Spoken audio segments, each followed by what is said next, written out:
और राष्ट्रपति जी महोदय से अनुशंसा करा के हमको देना था, उसको उन्होंने बहुत गलत तरीके से अपनी अनुशंसा से अपने दस्तखत कर करके और वोट की लालच में हमारे समाज को ठगा है। लेकिन दुख की बात नहीं है, हम लोग खुश हैं कि हमारे बीच एक ऐसा नेता पैदा ले लिया, एक ऐसा नेता आया है जो चिरौरी और अनुनय विनय करने वाला नहीं है। यह नेता सीना ठोक करके और सामने आ करके पक्का रूप से आपका आरक्षण दिलवाएगा,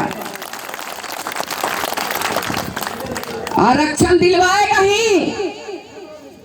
और जो आंदोलन 6 अक्टूबर से चंपारण के भितियारवा से, जहां से बापूजी ने अपना आंदोलन शुरू किया था, सोचिए, इस बात को सोचिए कि क्यों इन्होंने भितियारवा से अपना आंदोलन शुरू किया।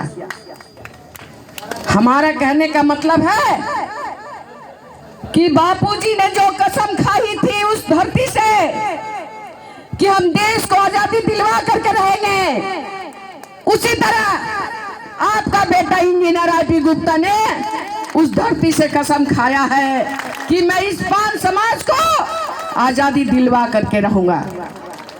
और आज 77वां दिन है और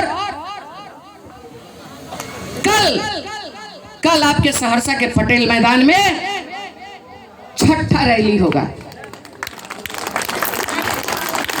और हमारे संचालक महोदय कह रहे हैं रैली नहीं, यहाँ पटेल मैदान में पान समाज का रैला होगा।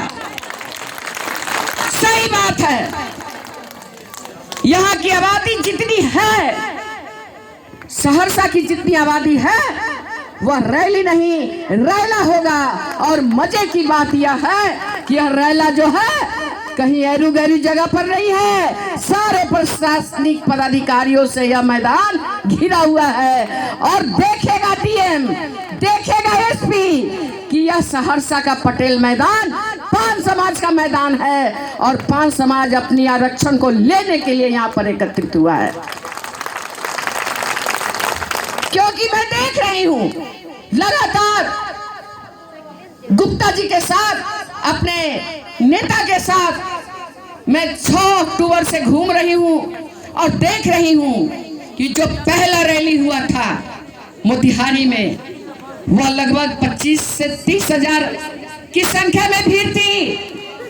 और जो दूसरा हुआ वह हुआ मुजफ्फरपुर में, वह रैली भी उससे बढ़ चढ़ करके हुआ था। और तीसरा जो हुआ जयनगर मधुबनी में, वह उससे भी बढ़ चढ़ के हुआ। और चौथा जो हुआ दरभंगा में, वह उससे भी बढ़ कर के हुआ।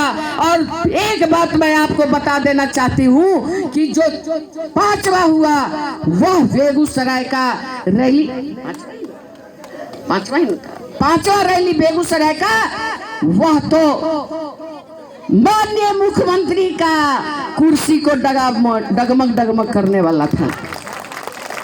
और मैं आज उस माननीय मुख्यमंत्री जिन्होंने हमारे बच्चों के पेट पर लात मारा है, हमारे आरक्षण को छीन करके हमारे बच्चों के पेट पर लात मारा है, यह सहरसा का पटेल मैदान का रैली उनको दिखाएगा कि अब यह पान समाज जग गया है। आप जितना भी चाहोगे कि इसको दबा करके रखे तो वह दबने वाला नहीं है, आपके सीने पर चढ़ करके आरक्षण लेगा।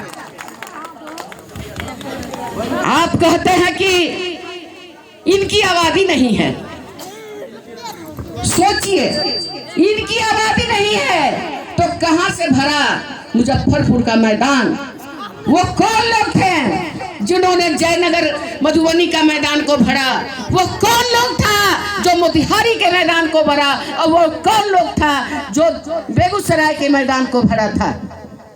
यह सब सोच करके आरक्षण बोलेंगे ही। आने वाला जो 2025 होगा वह हमारी आबादी के हिसाब से हमारी हिस्सेदारी होगी।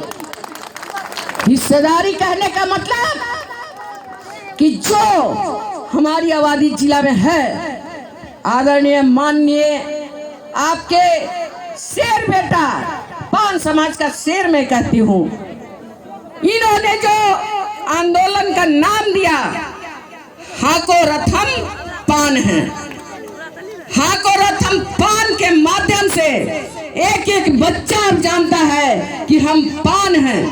एक एक हमारे गार्जियन जान गए हैं कि हम पान हैं, और हमारी माँ बहन भी आज तो जान रही है कि हम पान हैं, और कल रैली में जब जाएंगी तो वहाँ बढ़िया से जान जाएंगी कि हम पान हैं। मैं इस बात को नहीं कहती, लेकिन इसलिए कह रही हूँ कि जो पिछली बार अभी जनगणना हुआ था उसमें भी हम लोगों को ठगा गया, छला गया। हमारी आबादी 80 लाख प्लस है और दिखाते हैं कि 22.5 लाख है। तो यह जो रैलियां हो रही है, इतने लोग जा रहे हैं, वह कौन है? ये सवाल आप लोगों को पूछने का हक बनता है।